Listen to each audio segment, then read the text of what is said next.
Bismillahirrahmanirrahim. Assalamu alaikum. Welcome to the channel, friends. I am Dr. Mujahid Buneri. Today I would like to talk to you about approach to the loss of consciousness. First of all, I would like to define loss of consciousness. It is a partial or complete loss of perception of yourself and all that around you. Okay. Now I am going to simplify things for you because loss of consciousness is absolutely vast. There are many differentials that can cause loss of consciousness. So I am going to simplify it by breaking it into parts of the body from top to bottom. That's what we are going to do. So start with the brain, then move on to the chest, then move on to the abdomen. So in every single section of the body there are some differentials of loss of consciousness which I have shown in bold. These are the unmissable diagnoses that you have to think about every single time. So let's start off with the brain. The first thing is bleeding that can cause loss of consciousness and particularly subarachnoid hemorrhage. Very much a fatal cause of loss of consciousness. I am not saying this is the most common cause of loss of consciousness, but it is the most important one that you need to rule out.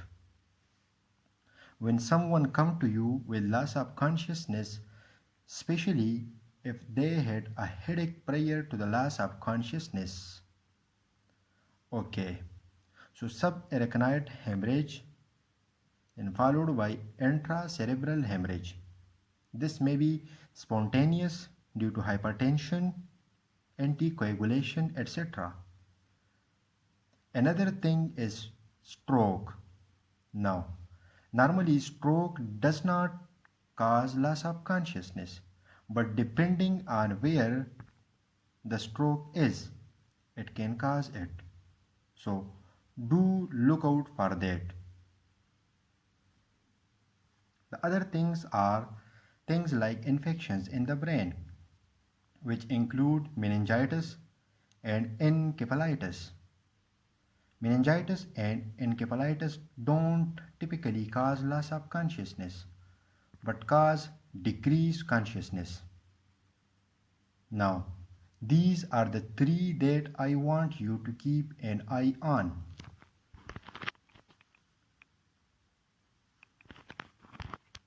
Okay, let's move on to seizures. These are actually very common and these are due to a number of different issues such as epilepsy. It may be due to alcohol. So alcohol induced or because of withdrawal of alcohol. Another thing is drugs. So drugs can be anti-epileptics commonly or benzodiazepines induced, or withdrawal can also cause seizures. Space occupying lesions. So anything that occupies a part of brain and compresses on surrounding structures can cause disturbances in neural connections and electrical activity within the brain parenchyma, and this can essentially lead to seizures. Okay, so space occupying lesions will be things like malignancy or big aneurysms or bleeding, etc. So if a person come to you with symptoms of stroke and seizure, then think about whether it is due to epilepsy or bleeding. Alright. Raised intracranial pressure can also present as loss of consciousness. So raised intracranial pressure can again commonly occur due to space occupying lesions, which you know as I said earlier. So we have done the brain. Now let's move down toward the chest. In chest, we are going to talk about the heart first and then the lungs. Okay? In heart, first and foremost is myocardial infarction. So if a patient, especially if they have got risk factors for ischemic heart disease, presents with loss of consciousness preceded by symptoms like chest pain, palpitations, sweating, and nausea, etc., you should think about myocardial infarction. Another thing is arrhythmias. Arrhythmias can cause loss of consciousness, very much an important differential to rule out. Alright. So the other thing is aortic dissection.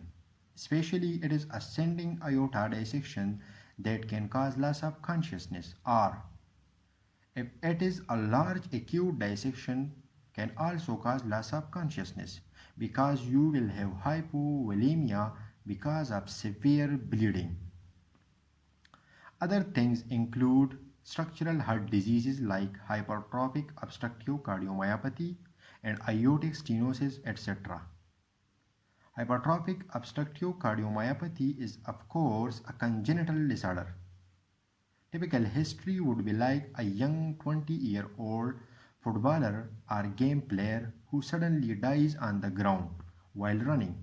So, you should ask about sudden cardiac death in family. Okay. Tamponade can very much cause loss of consciousness, but again, this is the kind of thing when you should think about it if the patient has had recent cardiac surgery or if they have had trauma into the chest. Similarly, rupture can also cause loss of consciousness. Now, let's move on to the lungs. The single most important thing that you should be looking out for when someone comes to you with loss of consciousness is pulmonary embolism, especially if they have had risk factors for venous thromboembolism, or let's say they have recently a diagnosis of cancer, they have had chemotherapy, and then they come to you with loss of consciousness. Pulmonary embolism should be right at the top of your differential, followed by, of course, things like tension pneumothorax. Now again, pneumothorax has to be pretty large to cause tension pneumothorax. And if the patient presents to you with tension pneumothorax, then it should be urgently dealt with needle decompression, followed by a chest drain insertion. Alright. So let's move on to the abdomen. In the abdomen, there is only really one thing that you should be thinking about, which can cause loss of consciousness, is bleeding. Bleeding can be from aortic aneurysm rupture or dissection, which can be quite catastrophic. Alright, so I hope that makes sense so far. Other things that you should think about are other differentials that are less important except one, that is hypoglycemia. It is probably the most important of the miscellaneous differential diagnosis. Hypoglycemia is something that you should rule out for every single patient come to you with loss of consciousness because it is a very common thing which is also very easily reversible. Other things in miscellaneous causes include postural hypotension, vasovagal syncope, carotid sinus hypersensitivity. Situational include typically with micturition or with cup. So these are all miscellaneous potential differentials that I have listed for you to know. Now, let's move on to the investigations. Investigation need to be in a similar way that we have talked about the unmissable diagnosis. Okay, so you need to investigate the most important things that will kill the patient first and then move on to the others. I am now going to give you a list of investigations that you should always think about depending upon the clinical presentation. So let's get started. A good history is everything, so you need to start up with the history because that will point you in the right direction about how you should investigate. Without a good history, you know you can throw a million investigations at someone and not find anything. Complete blood count, because anemia is very much a cause of loss of consciousness. Significant anemia does cause loss of consciousness. Cardiac enzymes like troponin for myocardial infarction. So you should think about this, especially if patient present with typical symptoms and have risk factors. Do D-dimer if the chances of someone having a pulmonary embolism is low. It's not a ruling in test because a D-dimer can be raised due to a million causes. It doesn't mean anything when it is raised. Okay, ECG is by default something that you need for every single person that comes to you with loss of consciousness without a doubt. Similarly, blood sugar as well. Lying and standing blood pressure recording is not necessary for everyone, and of course CT head, the same principles apply. Then you proceed to everything else. Okay, so the first slide that we have just covered are all the basics, and then you proceed to everything else that will be a bit more specialized, a bit less common, but still important. Okay, so these are things like CT iotogram to look for evidence of aortic dissection, aortic aneurysm rupture, and echocardiogram. Echocardiogram should be most commonly performed for patients with loss of consciousness because this would look at evidence of structural heart disease such as hypertrophic obstructive cardiomyopathy and aortic stenosis, which if severe enough can cause loss of consciousness. And that would be an indication for you to refer the patient to the cardiology team for intervention. Alright. 24-hour ECG should be considered to look for evidence of arrhythmias. Another thing which you should think about is lumbar puncture, especially if they had prodromal symptoms of headache, visual disturbances, and if the headache is particularly severe, because you need to rule out subarachnoid hemorrhage by looking at xanthochromia. CT head with contrast or MRI head to look for evidence of things like space occupying lesions, malignancies, and of course, after doing all of this, you would also consider things like cardiology or neurology input because you know they are the specialists that deal with loss of consciousness of unknown origins. They will investigate further and try to find out the underlying diagnosis. Okay, now moving on to the management. How do you manage?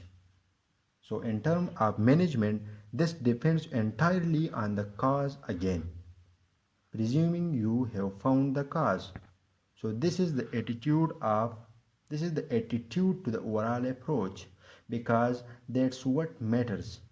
Here you need the right attitude to approach loss of consciousness. The management is going in on when you find a cause, what you need to do is do the acute management.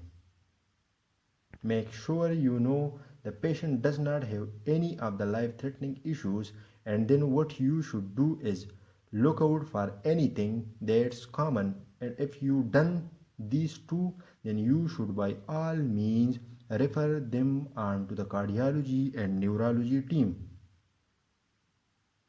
This was all about today's lecture. Thanks for watching.